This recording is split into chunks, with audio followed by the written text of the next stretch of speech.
Okay, so I think we can get started.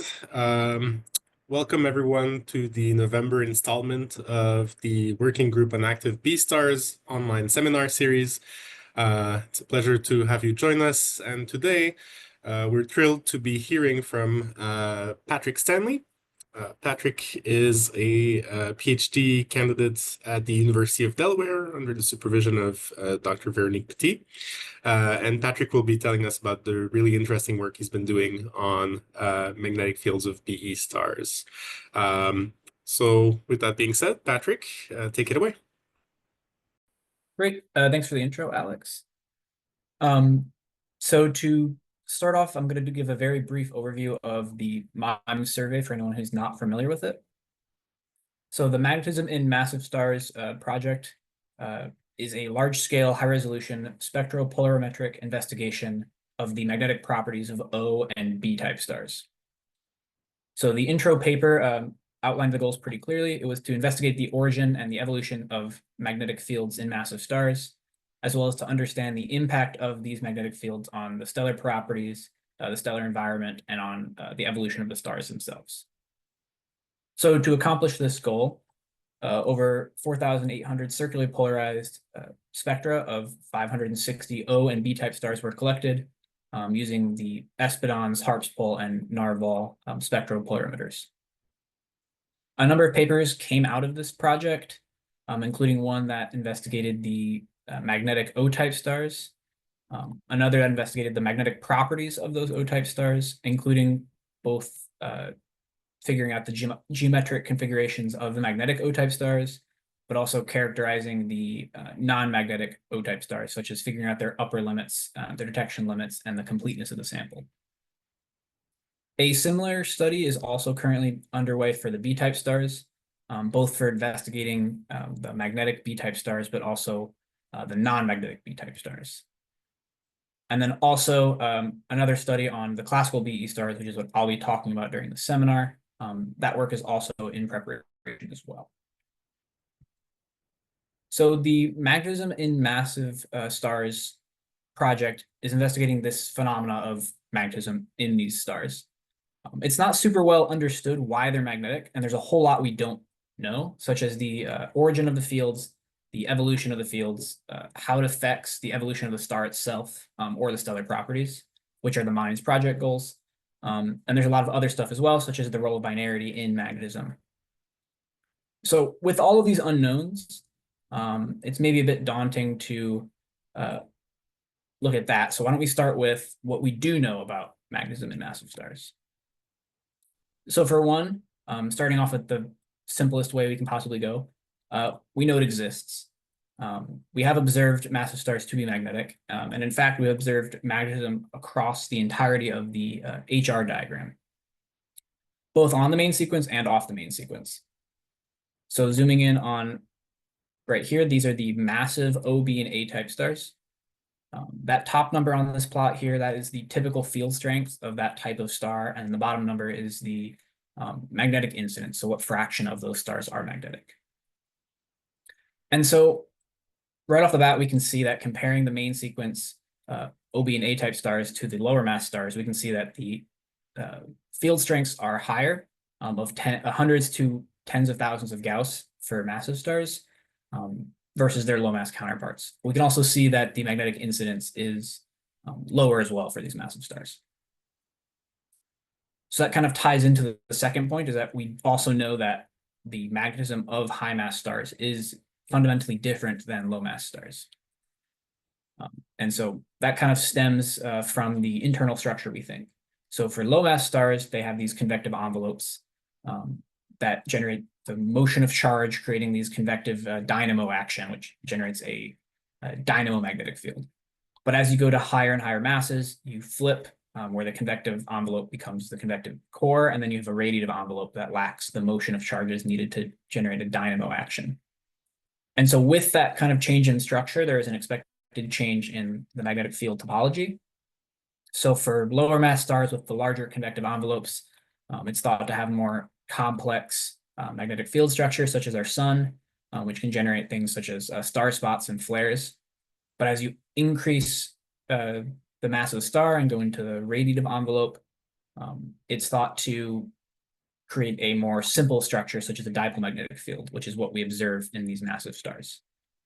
So the physical structure of these magnetic fields of massive stars is different than for the lower mass counterparts. So now that we kind of have established that magnetism is different, that it exists, how do we actually go about observing magnetism? How do we measure it? So to do that, we're looking for the polarization of light, which is characterized by the 4 Stokes parameters. So starting off Stokes I, that's like the intensity of the light. So it's just the stellar spectrum, where all the spectral lines are. Then we have Q and U, which are the linear polarization, and then Stokes V, which is the circular polarization. For the sake of what we're doing, we don't particularly care about the linear polarization. We're primarily just using the intensity and the Stokes V. And that's mainly due to the fact that linear polarization is much more affected by the surroundings than the circular polarization is. So it can be more contaminated. So what creates the polarization of light? In the presence of a magnetic field, electron energy levels will actually split due to the Zeeman effect. And so this will actually physically appear in the stellar spectrum for a very strong high magnetic field. So if you had an individual spectral line, it might look like something like this in the weak B field plot. But then as you crank up that magnetic field, the line will actually split into 2 or more components that'll look like this. Additionally, the Stokes V will display a sort of characteristic wiggle, and that wiggle is dependent on the geometry of the dipolar field structure or the magnetic field structure in general. But this is also affected by the rotation of the system. So if you increase the rotation of your star, it'll broaden and flatten the spectral line, and it'll also broaden and flatten the Stokes V signature as well. And so that means if you had something that had a very clear 3-pronged sort of splitting, such as the strong B field case, but you have a very fast rotation, it's going to hide the splitting caused by that, making it much harder to use Stokes I alone to do it. But you can see in all the cases, there is still a very characteristic wiggle in the Stokes V, even though the amplitude is changing as you lower the magnetic field.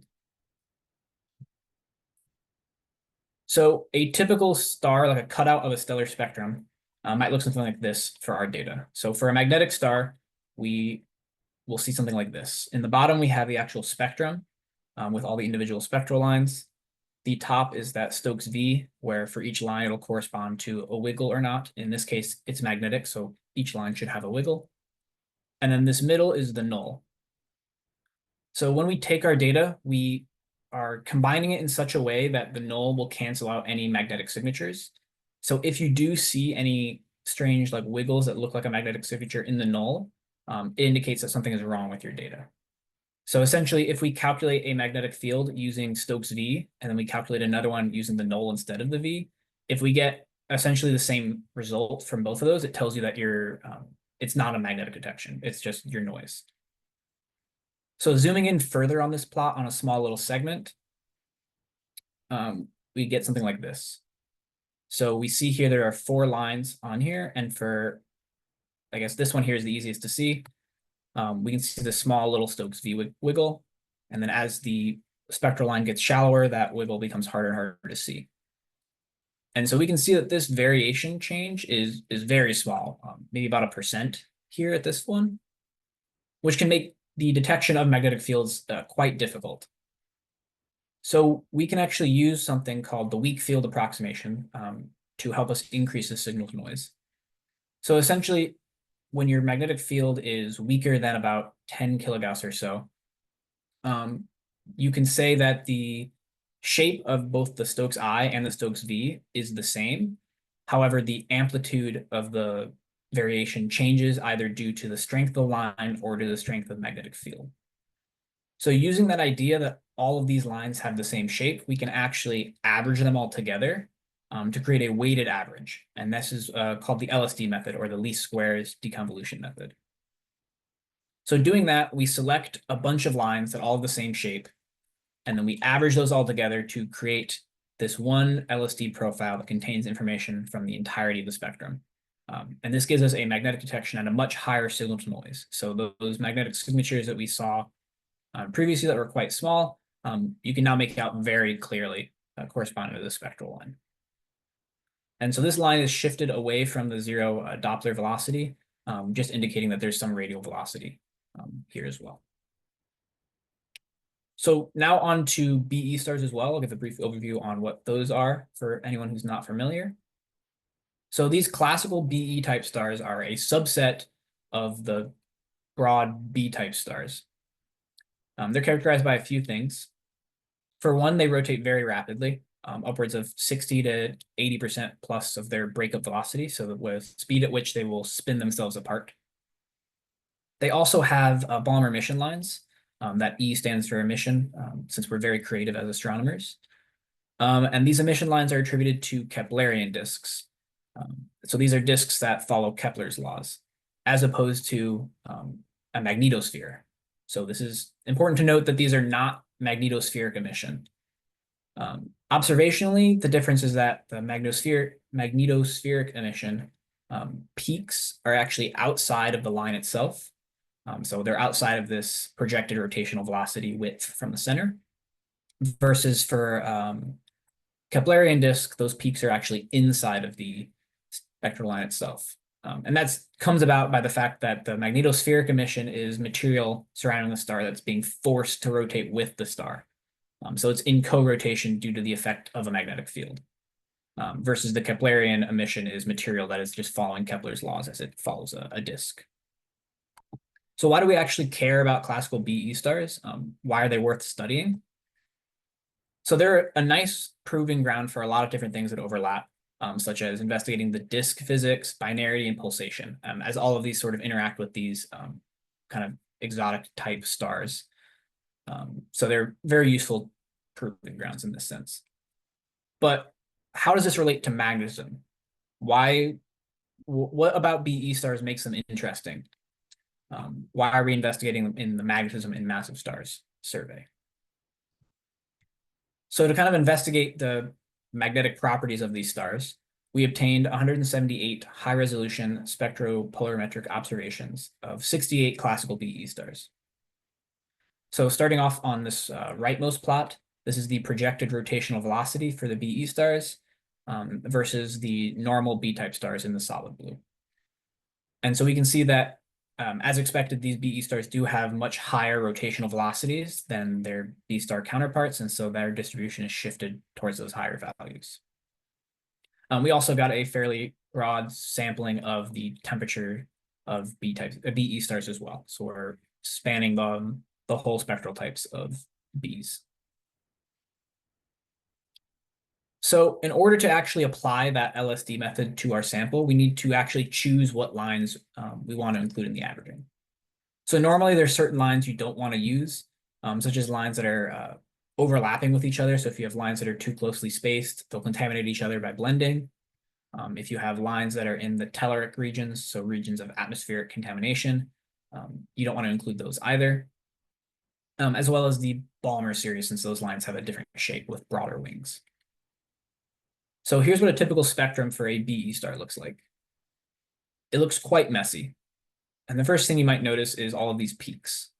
So these are the emission peaks. And so here's where our first problem comes. The LSD method takes advantage of the lines having the same shape.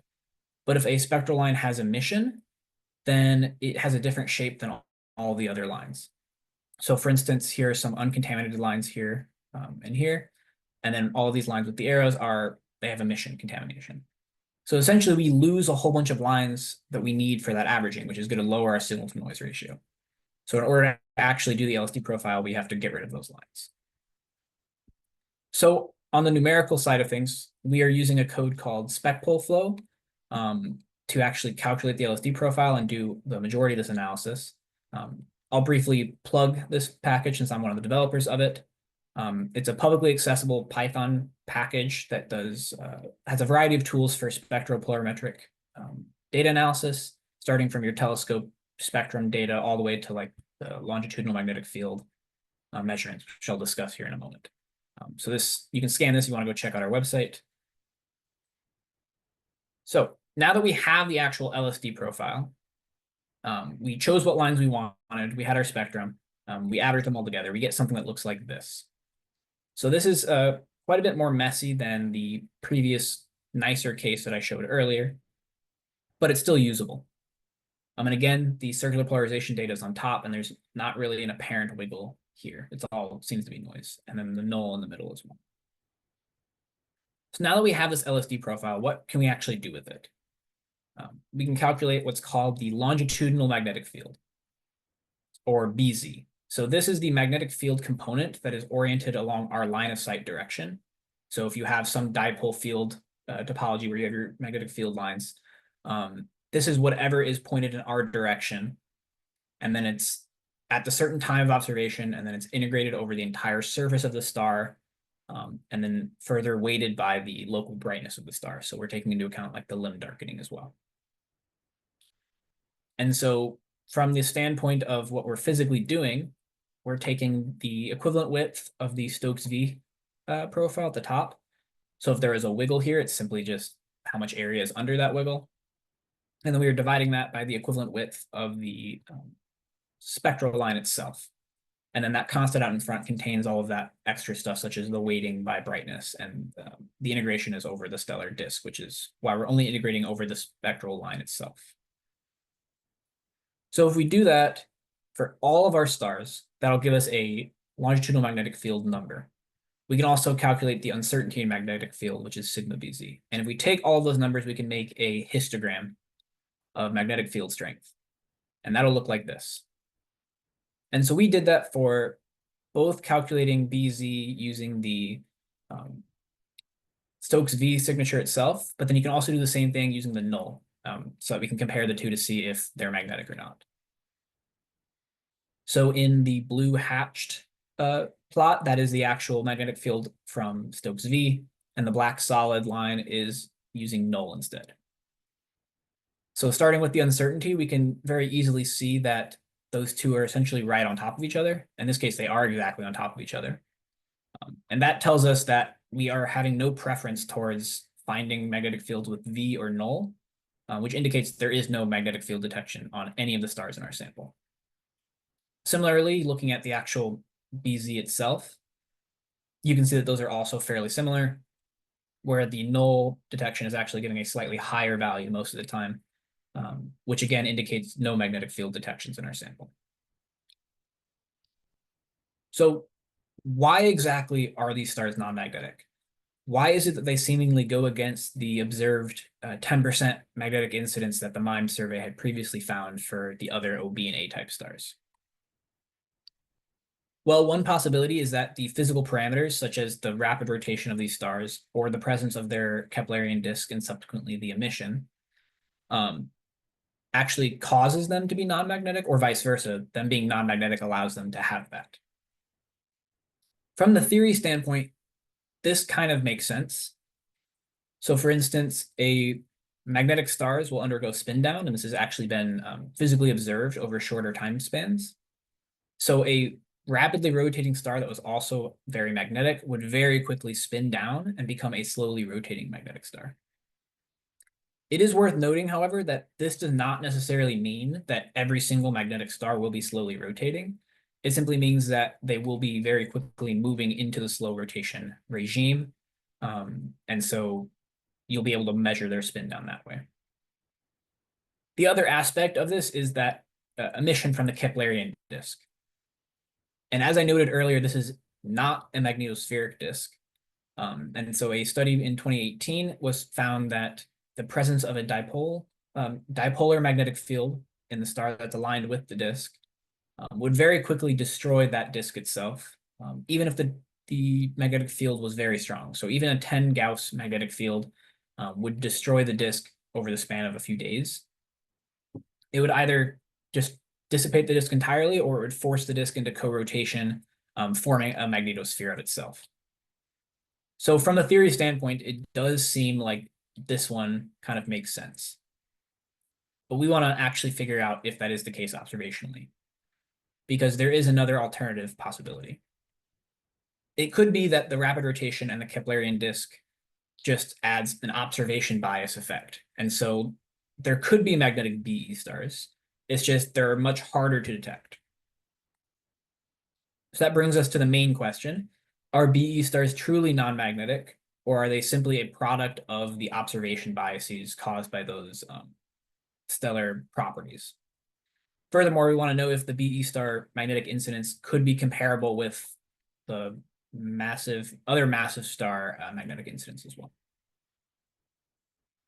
So to kind of understand that, if the 0% or zero detected magnetic stars is consistent with the 10%, we need to consider something.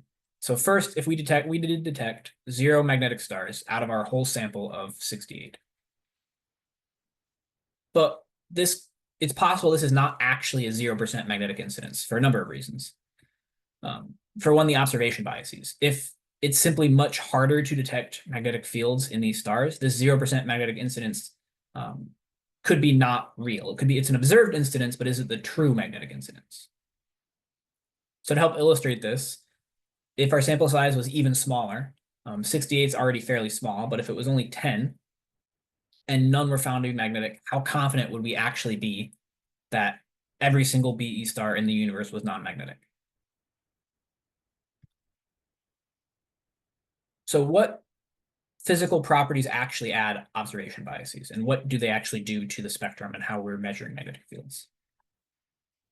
Well, for one, the rotation, which I mentioned briefly earlier, as you crank up the rotation of the star, it'll actually flatten and broaden both the spectral line itself, Stokes I, but it also does that to Stokes V. And so if your amplitude of your Stokes V wiggle is smaller, it becomes much harder to actually detect and characterize a magnetic field. But the one that's a bit more important here is the emission lines. The emission lines change the shape of the spectral line itself, and so that means you can't use that in the averaging. So if you had a line without emission, it might look something like this. And if you throw emission on top, it changes the shape. But this is where things actually start to get pretty interesting. So if a BE star was magnetic, the Stokes V signature would originate at the star itself, so in the stellar photosphere, not in the disk. And then as it travels to us, the light, the disk itself actually has no effect on the Stokes V, or very little effect on the Stokes V. So the disk itself is not contaminating our Stokes V wiggle in any significant, meaningful way. So what that means is that we have a problem. We have all of these emission lines in our spectrum that we can't use in the LSD averaging because the Stokes I has a different shape than the other absorption lines in the spectrum. However, the Stokes V data that corresponds to this is perfectly okay to use, uncontaminated by the disk in any way. So our previous method that we tried, we simply threw away all of these lines, which is quite wasteful. We're losing a lot of usable data. So to sort of get around this problem, we're going to use a synthetic model of each star spectrum. So if we have stellar parameters for these stars, we can actually make a model of the photosphere of the star. And then in doing so, we can create a spectrum of those stars as if they had no emission whatsoever. And so that's that black line.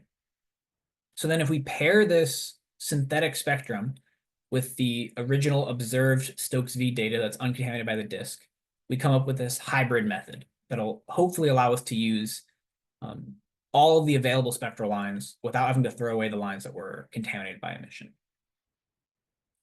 So does this actually work? Doing the exact same method we did before, where we were making the LSD profile, only using all the available lines, we create these two histograms now. However, as you'll see, once again, we do not have any very clear indications of magnetic detections.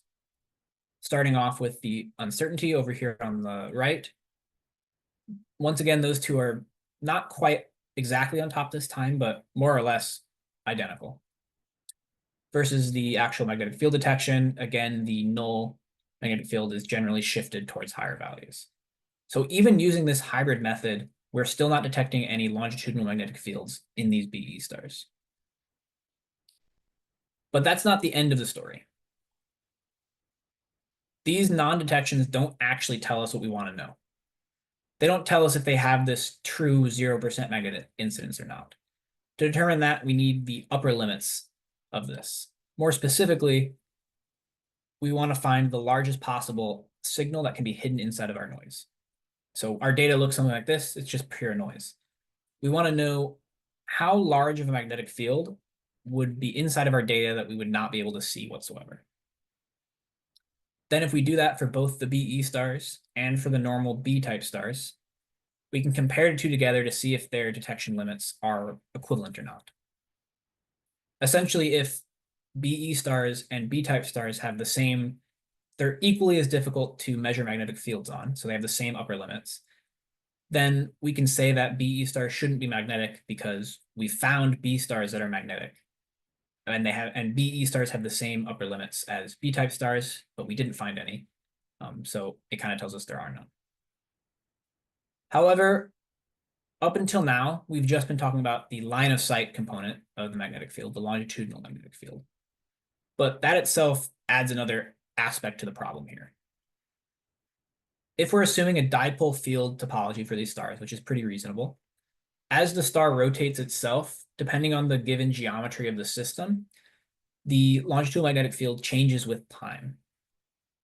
So for instance, here you can see that we have a dipole field structure on a star at some set of parameters. And as it's rotating, we can watch the Stokes V, the Stokes I, and then also the linear polarization here change in time. So that means that we could have been very unlucky when we observed these stars. And all of these stars could have been at some geometry or some phase where the Stokes V signature was simply 0, just due to bad luck. It's highly unlikely that happened for all of our 170 something observations, but it is possible. So what we actually care about is the dipolar magnetic field, or the magnitude of the magnetic field, dipole. So to find that out, we're using a Bayesian statistical method to find the probability distribution function of the dipole for any given set of stellar parameters. So that leads to essentially two cases, the non-magnetic case and the magnetic case.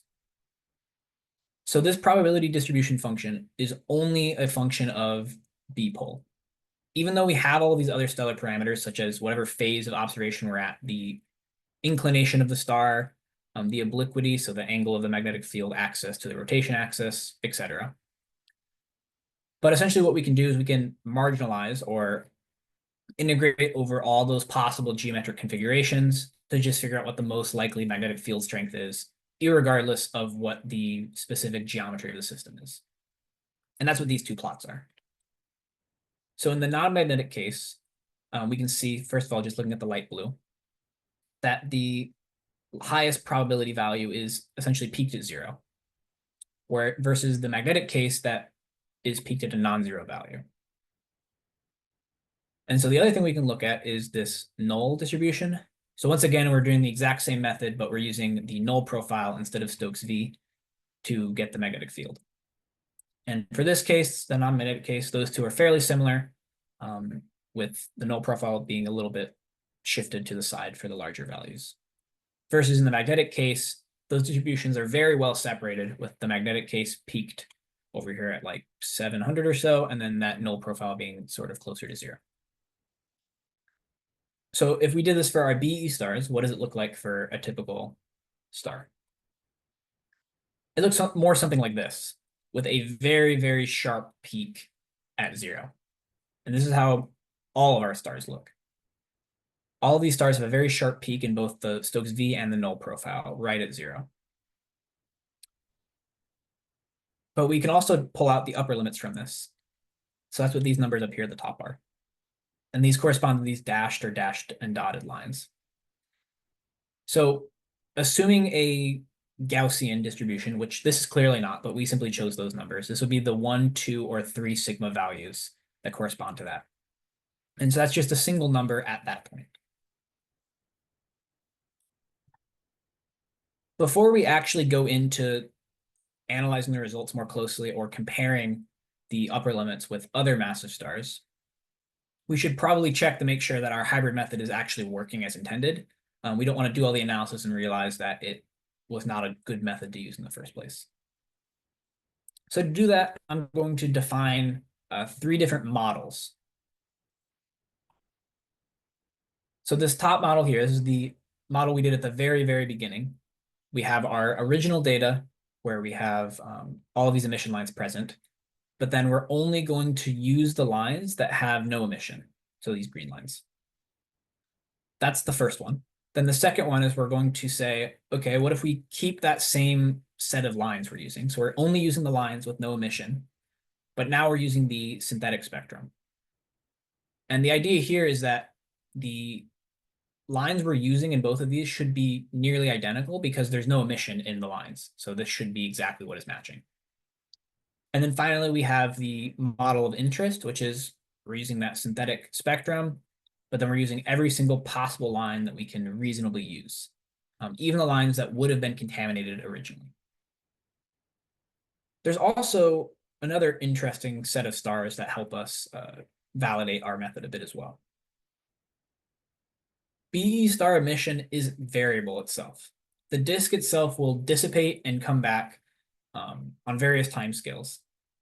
And so what that means is that there are a few stars in our sample that we observed without having any emission or even strong emission at the time of observation.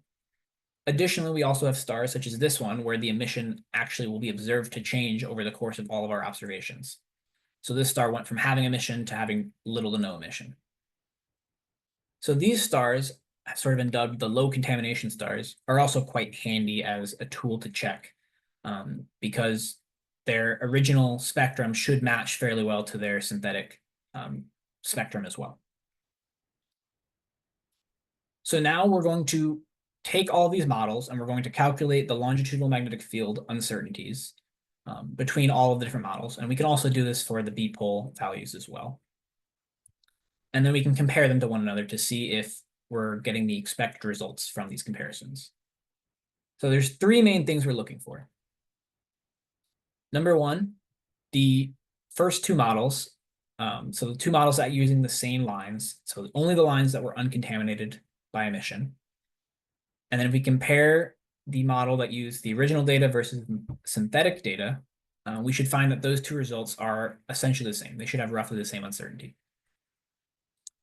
The second expectation is that the low contamination stars, so the stars that don't currently have disks or have very weak disks, that spectrum should match, or those uncertainties should match between all 3 of the models. And then finally, we would expect that our hybrid method, which is using all the possible lines, should have smaller uncertainties than the observed other spectral models. That's simply because we're using more lines in the averaging, so our signal to noise should be better, and subsequently our uncertainty should be better. So how well do these expectations actually hold up? So looking at the first one, first of all, this y-axis here is the uncertainty of the first thing we checked, the original spectrum with only uncontaminated lines. And the y-axis, or these black pluses, is the uncertainty of using the hybrid spectrum plus only those lines. And so we can see that this does follow that one-to-one pretty well. And so it does seem like that first expectation is actually getting met. These black crosses are more or less right along that one-to-one line. So now I'm going to throw in some red squares. And these are those low contamination stars. And we can see that these also follow that one-to-one line fairly well. So that means, again, everything seems to be working well for that point. So it does seem like our synthetic spectrum is accurately reproducing the spectrum without emission. But now if we add all those lines back in, is it actually giving us a improvement? So these are these blue points. And we do see that, generally speaking, these blue points are shifted above that one-to-one line, indicating that we are getting a better uncertainty or a smaller uncertainty using that model. So all in all, our hybrid method does seem to be working as intended. Validation seems to be all good. So now we can sort of shift into the analysis side of things. So we can go back to these probability distribution functions for each of these stars. So every star has one of these. Ignoring the upper limits for now, if we simply take this distribution for every star and stack them on top of each other, so we add them all together, we can create a probability distribution function of the entire sample as a whole. So in other words, every star can contribute to multiple bins in this as once, depending on whatever bin is here, every star will add something to it. So you get something like this. This is a cumulative distribution of the inferred magnetic field strength. So in other words, if every star in our sample was magnetic, this would be the distribution of magnetic field strengths. And so what we find from this is that the typical BE star, so 50% of BE stars, would have a magnetic field of 52 Gauss or less. That's the inferred strength if everything was magnetic. It's also worth noting that there is no significant difference here between the null and the Stokes V, which once again tells us that we do in fact have no magnetic detections, even if we're using the B pole itself. But we actually want to compare the upper limits of the BE stars to the normal B-type stars, rather than looking at this sort of cumulative distribution, assuming they were all magnetic. And so to do that, we're actually going to jump back to this again, and we're going to look at the upper limits themselves. Specifically, we want to look at the 95% upper limit. So instead of every star adding to multiple bins, every star gets a single value, and that's the value at this dashed line. So at the 95% credible region, that would be the 95th% upper limit. So if we take that number for every star, make a histogram, we get something like this. And so this upper limit histogram, we find that 50% of BE stars have a 95% upper limit that is less than 620 Gauss. So by itself, this doesn't tell us a whole lot. What we need to do is compare this to the BE star, or the B-type stars.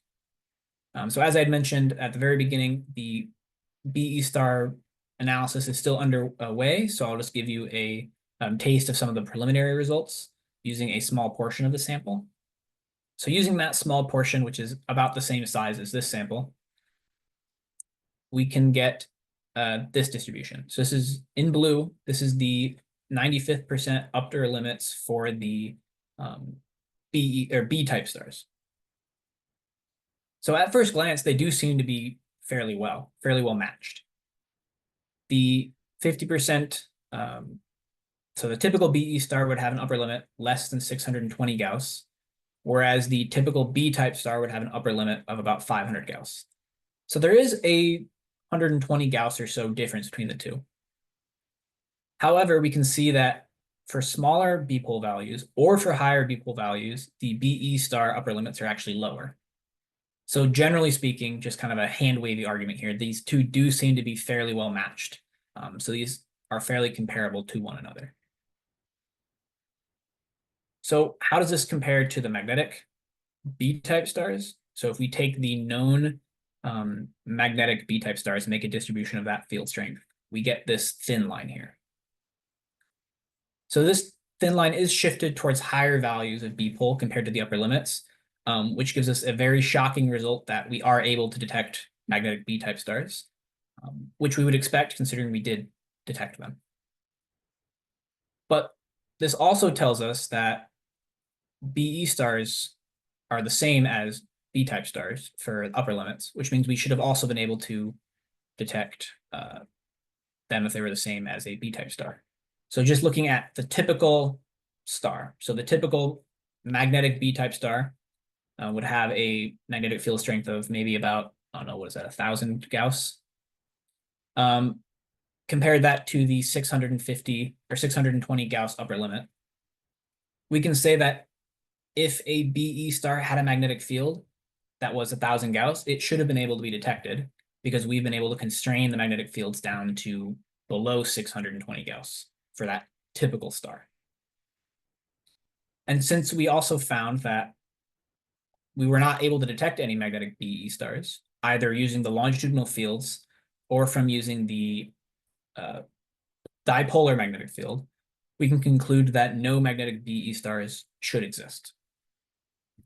It's worth noting that I did put a small asterisk here, so we'll get to that caveat or those caveats in a moment. But for now, it does seem like BE stars are not magnetic. So jumping back to this, our research question, why aren't they magnetic? It seems pretty unlikely, given those results, that the observation biases alone are able to cause the lack of observed magnetism in BE stars. We found that using this hybrid method, we're actually able to get the upper limits of the BE stars down to be to comparable values of the normal B-type stars. So observation biases, we can sort of cross out that possibility. It does seem like this top one is more likely, and that the theory does seem to be on the right in this. So we can now look into what does this lack of magnetism stem to? What does it relate to? Back to the rotation, with this spin down idea, we do find that rapidly rotating magnetic B-type stars do exist. Our MiMeS sample did find a handful of BE or B-type stars that are rapidly rotating, but not BE stars. So that it's not the fact that rapid rotation is causing them to be non-magnetic, because we still find those. But how about the Keplerian disk? I had said that this study had found that a very weak field down to about 10 Gauss would destroy the disk. So how does that compare to our results? First, starting with this inferred magnetic field strength. Assuming the whole sample was magnetic, only a little more than 20% of the sample would have fields weaker than that 10 Gauss limit. And then if we were to look at the actual upper limits themselves, none of the stars in our sample have a magnetic field weaker, or have a magnetic upper limit weaker than that 10 Gauss limit. So we're not able to completely rule out this scenario of having an ultra weak dipole magnetic field, a field that wouldn't destroy the disk on a sizable time scale. However, we are able to rule out BE stars having these strong magnetic fields that are comparable with other massive star magnetic fields. So it does seem that if BE stars have magnetic fields, it seems as though they must be fundamentally different than what we're observing for the other B-type stars or even the O-type stars. So this gets us back to that asterisk. There's the two cases we can't rule out. One is the ultra-weak field that I just discussed. And the other possibility is we just could have missed magnetic stars. Our sample of 68 is a fairly small sample, so it's possible that we just got unlucky and didn't observe the one star that was magnetic. Or strongly magnetic, I should say. So if we take our earlier distribution, where we have in orange the upper limits for BE stars, and in light blue the known magnetic B-type star distribution, and I can take that orange distribution and I can flip it around, we get this overlap region. So in the best case scenario, the most ideal case, these two distributions would never overlap here. They'd be fully separated. And that would tell us that in no instance would a BE star be magnetic. However, we do find that there is an overlap area. So this indicates that we could find a BE star potentially that had a magnetic field that wasn't in our sample that could have a strong magnetic field, or that a BE star with a weaker magnetic field could also exist and be undetectable. It's also worth noting that this is not a problem unique to the BE stars. This would also be true of normal B-type stars and even for O-type stars as well. So it's not as much of a nail in the coffin to BE star magnetic fields as we would think. It just comes back to that question of what is the true magnetic incidence of massive stars rather than the observed magnetic incidence. So that leads us sort of like the next step. Why haven't we finished this project yet? There's a few things left to do. For one, we need to actually figure out the completeness of the sample. So how likely was it that we missed a star in our sample? So to do this, we're injecting synthetic magnetic fields into our stars to determine the completeness of the sample. So in other words, I want to throw darts at this plot randomly and simply see how many of those darts are going to land in this shaded region, the problem region. And so we can also do that with the B-type stars once we get there, as well as the O stars. The other thing we need to handle is spectroscopic binaries. So a fair percentage of BE stars are magnetic, or have binaries, not magnetic. And in our sample, we only have a handful of spectroscopic binaries, and these binaries need to be handled a little separately. So let's consider a special case where we have two stars in a spectroscopic binary where one is magnetic and the other is not magnetic. So in this case, both stars are contributing light to the same spectrum, but then only one is magnetic. And so what this would do is this would increase the upper limits. It would essentially make it harder to characterize the magnetic fields of one star compared to the other. And then it's obviously compounded if both stars are magnetic. And so we need to actually go in and do more specialized care of these spectroscopic binaries to actually make or get the best upper limits we possibly can for these stars. These stars are a minority in our sample, so it shouldn't change the results that drastically. We only have a handful, but still it is worth going into detail of these stars to just make sure we have the most constrained upper limits we can possibly get. So that kind of leads to the sort of summary of everything. It does seem like the lack of observed BE star magnetic fields is not observational in nature, but seems like it's probably physical, some physical characteristic of them. None of the magnetic field or none of the BE stars in our sample are magnetic, and that was regardless if it was a longitudinal magnetic field detection or a B-pole detection. We didn't detect either. We also found that the upper limits for BE stars versus normal B-type stars were comparable with one another. We weren't able to rule out these ultra-weak dipole magnetic fields. However, we did rule out the possibility of strong magnetic fields that are comparable with B-type stars or other massive stars in general. And so if BE stars are magnetic, they would need to be different than other massive star magnetism. And then lastly, there is still a chance that these BE stars exist, either the weakly case or just we got unlucky, but they just weren't detected in the sample or they weren't observed by the sample. So thank you, and I'll take any questions.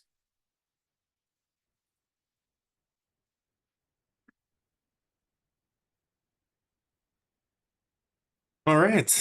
Thank you, Patrick, for sharing this really nice work with us. So I guess on behalf of everyone, I'll just applaud. Yes, let's open up to questions.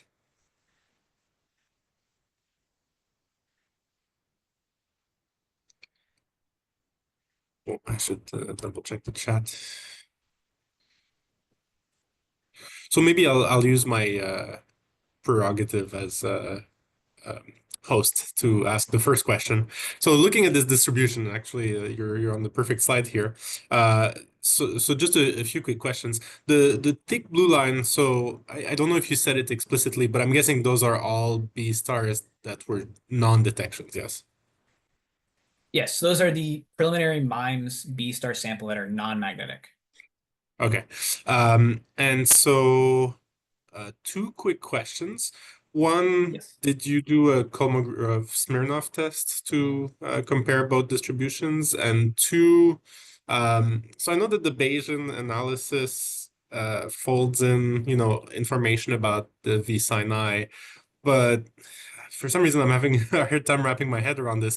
But would you expect the difference in the 50% upper limit, the 620 Gauss versus 500 Gauss, to do with the higher V sin I's for the BE stars? Could that explain it? Like if you took different bins of V sin I for the non-magnetic B stars, would you get different distributions?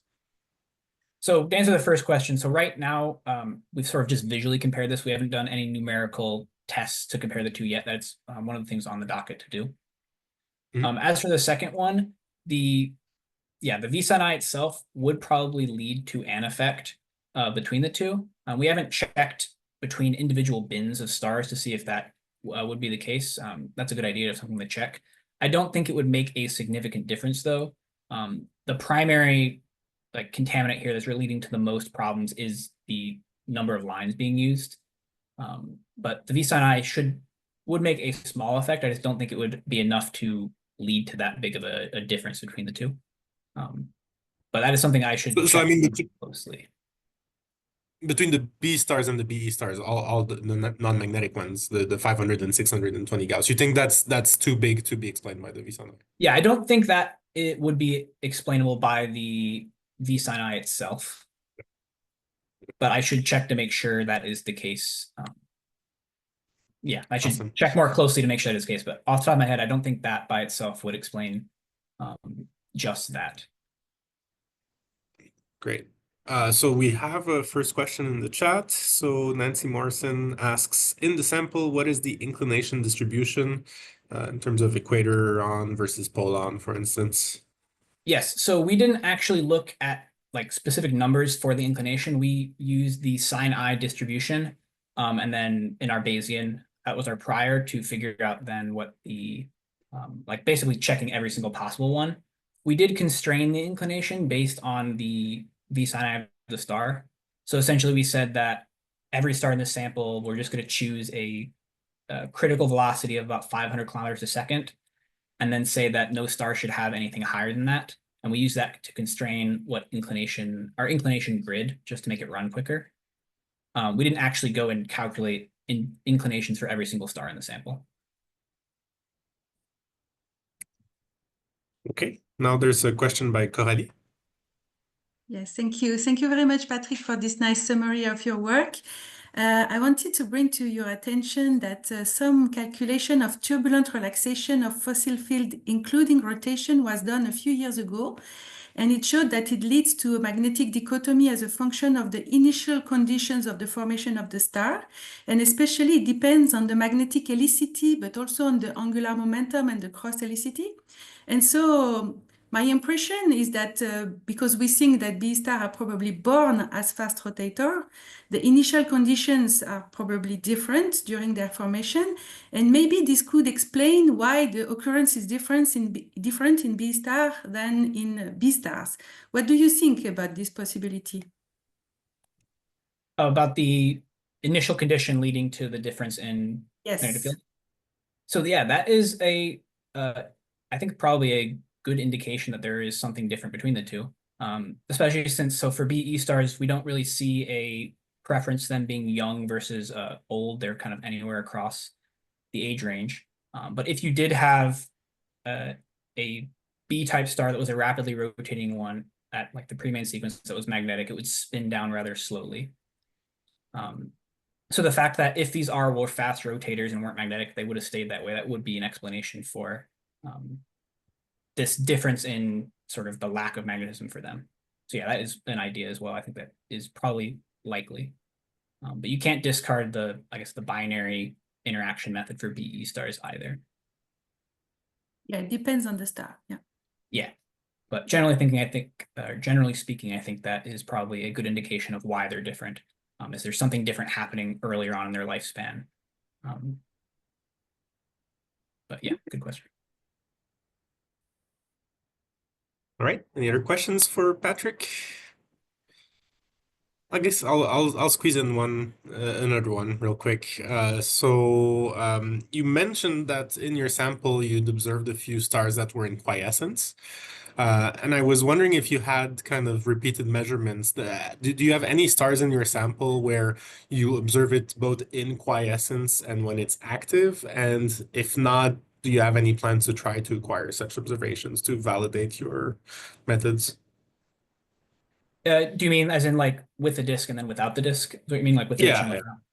So yeah, there were yeah, a few stars where that was the case. But it's kind of, you can't really predict when a BE star is going to be with or without a disk. It's not like a periodic variability. So it's kind of like you have to get lucky in that sense. But it would be handy if we could do that. But I don't think it's reasonable to say like, because you can't predict when a star is going to be without a disk.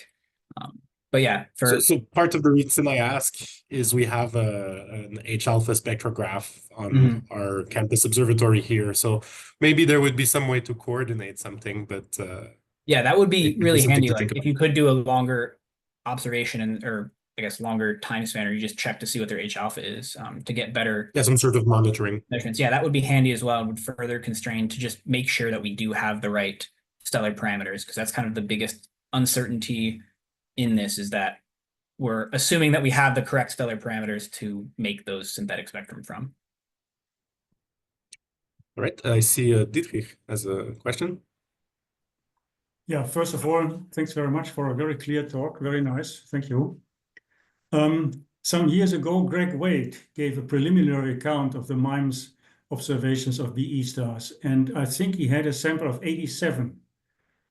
And your sample is much smaller, so where did the other stars go? Yes. So the original sample he had was larger, and that preliminary result, I think he only looked at half initially. But we went back through and looked at a lot of these stars and threw out a handful as being like fake BE stars. There was a handful that were concluded to be interacting binaries.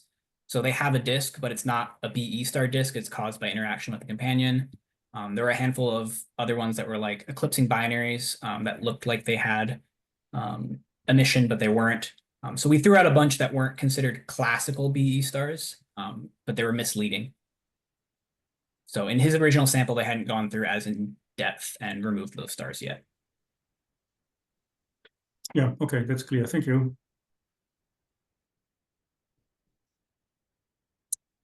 Right, last call for questions for Patrick. All right, in that case, on behalf of everyone, Patrick, thank you very much for, as Dietrich put it, a really clear and interesting talk. And thanks everyone for attending the talk today. So we'll be resuming our seminar series next month. One last talk before the holidays, which should be announced sometime soon. So I'll look forward to seeing you then. In the meantime, thanks again, Patrick, and you all have a wonderful month.